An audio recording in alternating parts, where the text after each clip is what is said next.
La estimación clínica es el estudio de los grupos naturales que se efectúa sobre el terreno. El psicólogo adquiere un estatus de observador participante. Presenta dos posibilidades. A. La encuesta de tipo sociométrico. El grupo sabe que uno de sus miembros es psicólogo, y se prestan a sus observaciones. Es el proceso de la encuesta etnológica. Aunque este método tiene que hacer frente a dos dificultades. 1. El grupo puede modificar sus conductas al saber que es observado. 2. La objetividad del psicólogo.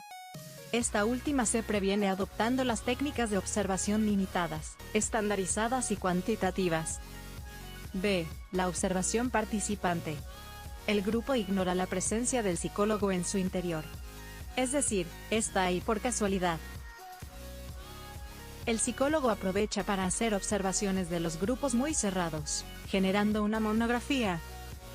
El método de observación puede funcionar como sustituto del método experimental, solo si es una situación excepcional. A falta de observación directa, la recogida de testimonios y documentación es sistemática, variada y cuidadosa, lo cual permite reconstruir los fenómenos de grupo y poner la explicación del psicólogo. Bion transpuso las reglas de la cura psicoanalítica individual a la conducta de un hospital psiquiátrico militar durante la última guerra mundial. Vio una resistencia colectiva y promulgó un reglamento, con el fin de comprometerlos en actividades libres en grupos. La invitación de restituir sus pensamientos era una práctica implícita de la reunión. Lo anterior le permite al médico director dar interpretaciones a la colectividad sobre el sentido de lo que se vive y en la medida que se vive. Todo grupo institucional puede tratarse por una comprensión psicoanalítica, a condición de instaurar el marco específico adecuado. Test Room.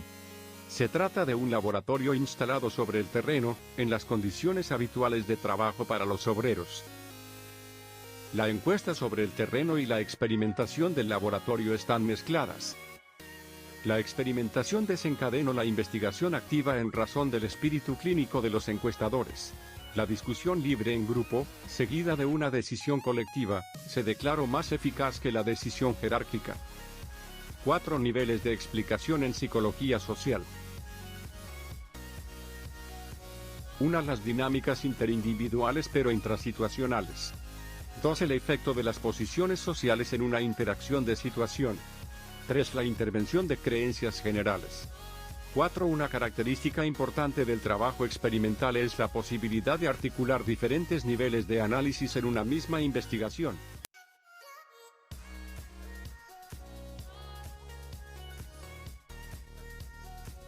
El análisis de interacciones con clasificación de vales solo se aplica a reuniones-discusiones en las que solamente se retiene el comportamiento observable.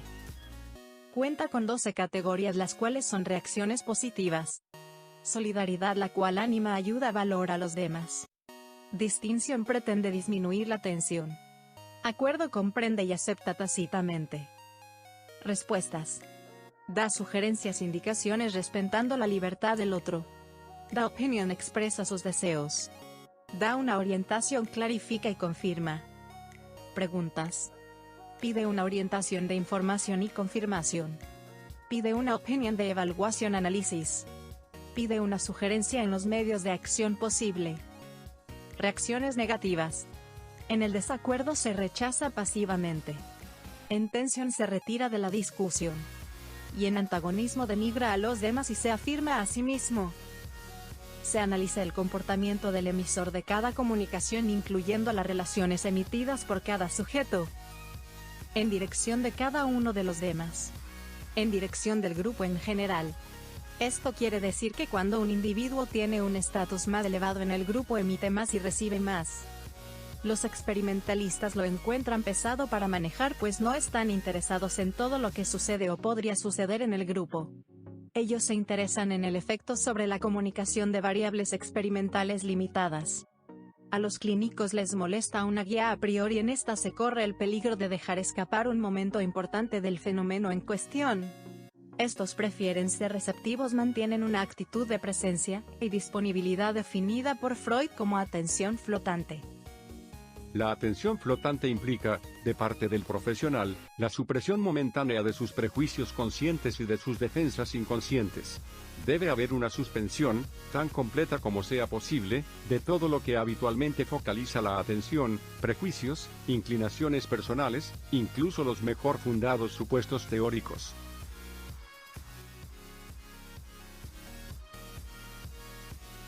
La constitución de grupos pequeños en el laboratorio es la condición necesaria para aplicar el método experimental al estudio del comportamiento grupal.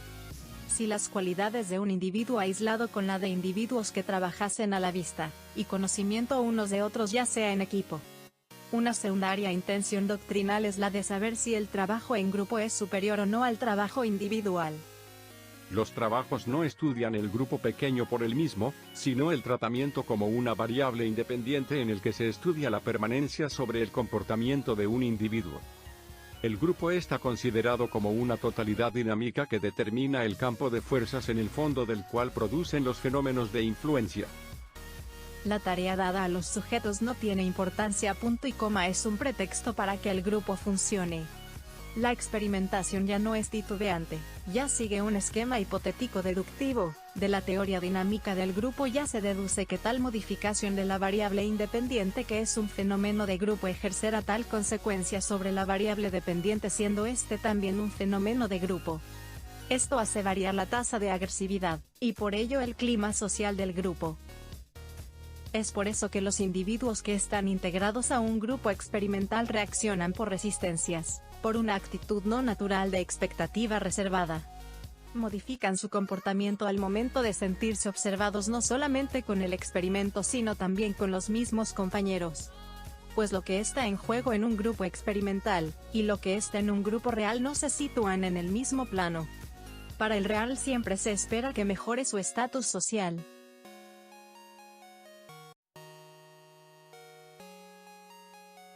La fórmula del T-Group renueva la estimación clínica de los grupos artificiales.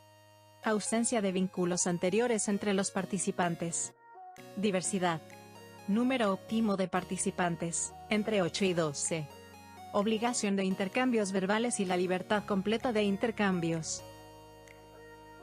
El grupo diagnóstico sensibiliza a los participantes para los fenómenos del grupo. Punto de vista de la autoridad en este grupo no se tiene un poder, esto permite observar las formas de liderazgo.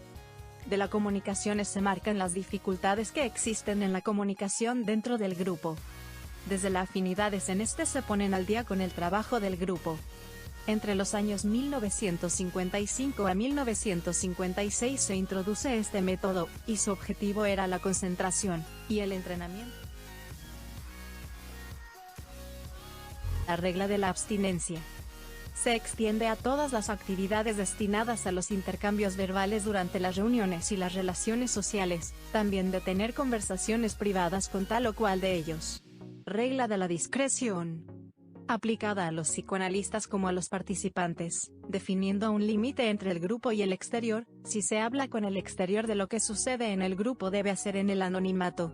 Los métodos de los grupos formativos pretenden una mayor libertad interior de los participantes, si proporciona la ocasión de sensibilizarte ante ellos,